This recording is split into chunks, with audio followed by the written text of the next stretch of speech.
Why do some people survive plane crashes and others don't? Imagine this. A plane crashes, flames, panic, destruction, and yet somehow someone walks away, alive, breathing, shaken, but whole. Was it fate? Was it luck? Was it something more? Yesterday in Gujarat, India, a Boeing 787 went down. It was a miracle. All passengers died except one. His name is Vishwas Kumar Ramesh, a software engineer returning from a conference. Sometimes it's science. Seat location, brace position, seat belts. According to aviation analysts, passengers seated near the rear have a slightly higher survival rate.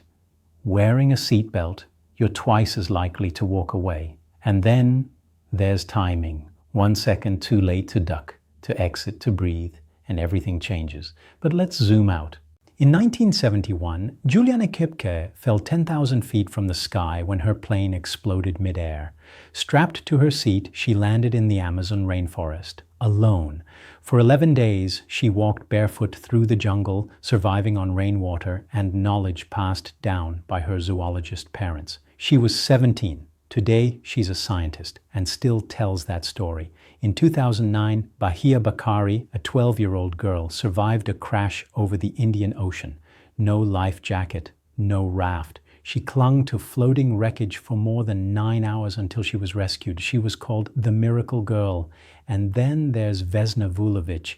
In 1972, her plane exploded at 33,000 feet. She fell to earth, landed inside the broken fuselage, and survived. With a fractured skull, broken legs, and 3 broken vertebrae, she eventually walked again. She holds the Guinness World Record for surviving the highest fall without a parachute. What did these people do differently? Some followed their instincts, some followed instructions, some just happened to be in the right place. But one thing they all share is what came after. Survivor's guilt, media frenzy, the haunting echo of "why me?" Psychologists say survivor's guilt is a deep, invisible wound. You carry not just your body, but the memory of others who didn't make it. Many survivors describe a sense of rebirth, a responsibility to do more, to live better. Julian Köpke returned to the crash site decades later. She made peace with the jungle that once tried to swallow her. Bahia Bakari went on to write a memoir and share her story with others. Vesna Vulovic, defiant, chose to keep flying for the rest of her life. And now back to Vishwas. Doctors say his heart stopped before help arrived. Survivors remember him standing in the aisle just before impact. Did he try to help someone? Was he trying to run? We may never know, but one thing is certain. Everyone else will remember him, just as all survivors remember the ones who didn't make it. So, why do some people survive plane crashes and others don't? Sometimes it's physics. Sometimes it's reaction time.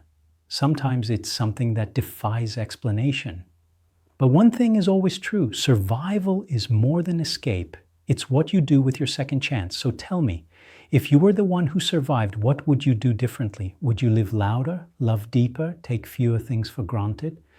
Think about it. Life is unpredictable, and sometimes a seatbelt, a second, or a single step is all that separates life from loss. Thanks for watching. Comment your thoughts below. And remember, fate may be out of your hands, but what do you do when your time isn't?